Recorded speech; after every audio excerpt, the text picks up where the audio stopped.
It's crazy to think about. We living in 2025 and it's so many slaves still walking around and we don't even know it. You watching this video, you could be a slave. Shoot, I can even be a slave. I ain't making this video to scare nobody, to put fear in your heart. I'm only making this video to make you more aware of what's going on in the world today.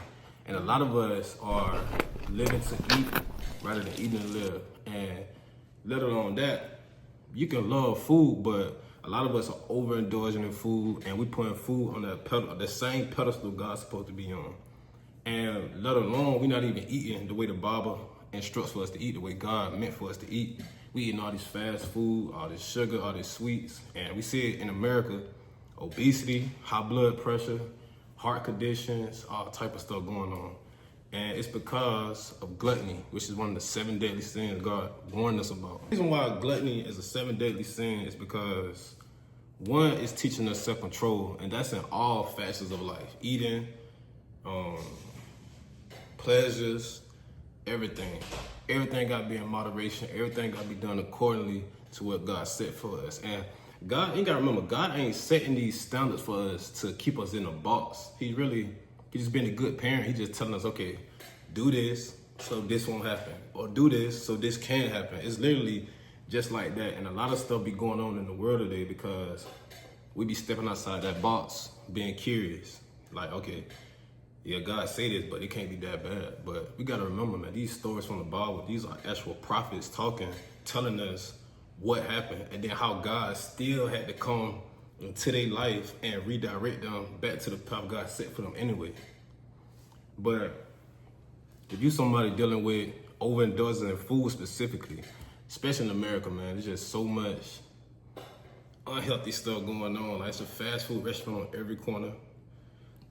All these recalls, man-made, all this food, and everything is centered around food. Just think about every celebration, food involved, business meeting, weddings, funerals, birthday parties, graduation parties, get-togethers, hangouts, cookouts.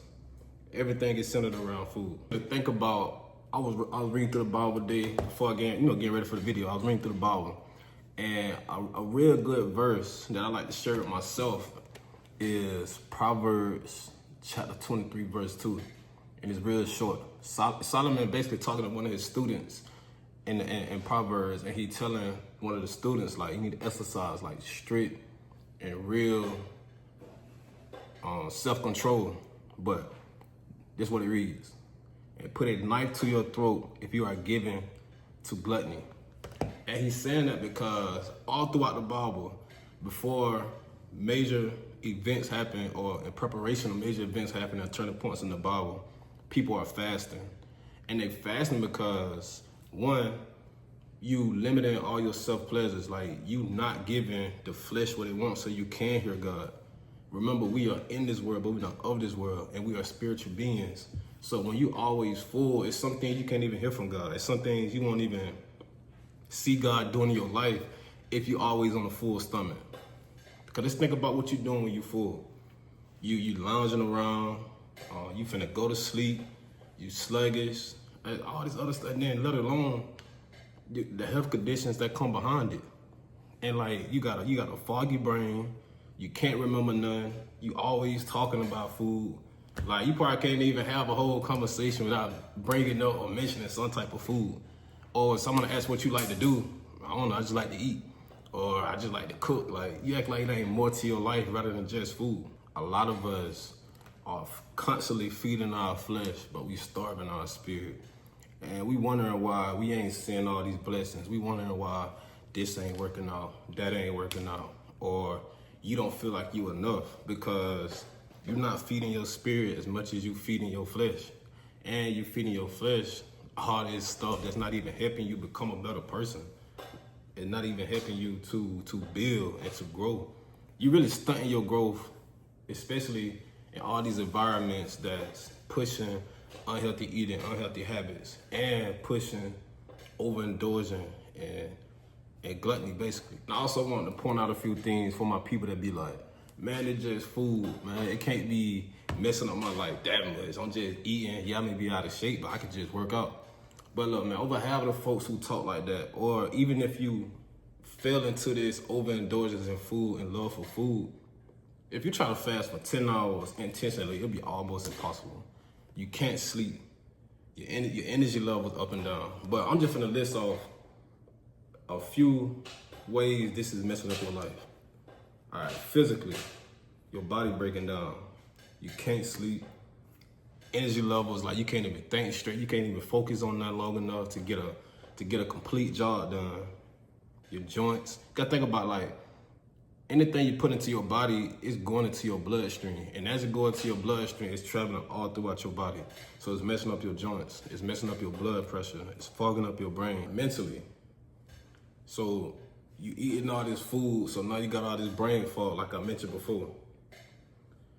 And you probably can't even sleep, or waking up in the middle of the night, you think about food, so now you ain't even getting a good, nice rest of sleep. You got anxiety about health. You scared to go to the doctor. You scared to get annual checkups because you don't know what the doctor finna tell you, or you don't know how bad this situation done got because you constantly got food on your strong and you're not even prioritizing healthy food. And then when it comes to you making decisions, all your decisions gonna be based on what kind of food there, what kind of food do I have access to. To the spiritual aspect, you can't even pray like you want to because you're always full, you're always sluggish. Like your mind not even focused on what you really need to pray about because you're so full or because you constantly thinking about food. And for my people that actually attend church, you thinking about what y'all finna eat after church. You thinking about what kind of food the church serving out there. A lot of people probably don't even go to, a lot of people probably choose a church just based on what they cooking after the service. All right, then when it comes to fasting, I know fasting hard, but fasting is 10 times hard when your body is running off fast food, unhealthy foods, especially when you overindulge in food. So it's really not even spiritually and mental at that point. Like your body is literally addicted to this type of food, and it'll be almost impossible for you to take a day or 2 days away from it. And then we're not even gonna go into how much money all of us are spending on unnecessary food. Candy, chips, popcorn, burgers, fast food stuff. So just think about all these different ways you overindulging in food and putting food on this pedestal and how it's messing up your life. Like when you really take into account how much gluttony can affect you mentally, physically, and spiritually, like you understand why God put this in place. You understand why Solomon said that in the Bible and Proverbs. But yeah, I ain't gonna drag out this video too long. I just want y'all to understand how much food can affect your life positively and negatively if you allow it to. Like we really gotta wake up to what we doing every single day. And one of the best ways to keep it to account, like where you messing up at, where you need to improve at, start writing this stuff down. Write down what you do every single day. And then next to it, write down ways you could have done something better or something you could have replaced that unhealthy or that bad habit with.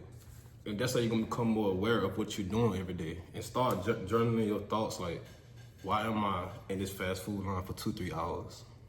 Why do I constantly think about McDonald's? Why do I think I feel this? Why do I feel like I'm obese? What's the real reason why I got high blood pressure? It's not getting passed down in your family. That's not hereditary. Hereditary is something that's passed down through generations. But the way you eat in your eating habits, yes, that could be hereditary, but you can change that. Like you can be the person that stopped that in your family. But it's a Bible verse I want to share. Matthew chapter 7, starting at verse 24, going down to verse 27. Anyone who listens to my teachings and follows it is wise, like a person who builds a house on solid rock. Though the rain comes and mess up, and the flood waters rise, and the winds beat against that house, it won't collapse.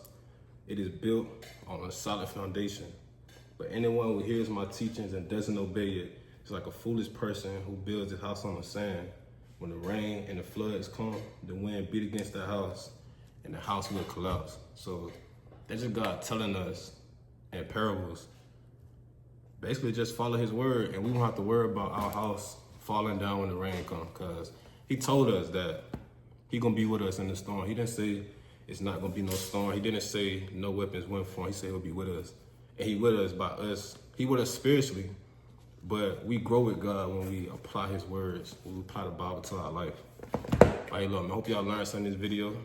And if you're somebody that deal with gluttony or work past it in your life, and just share your testimony, share your story. I'd love to hear about it, because we all deal with it in one way or another.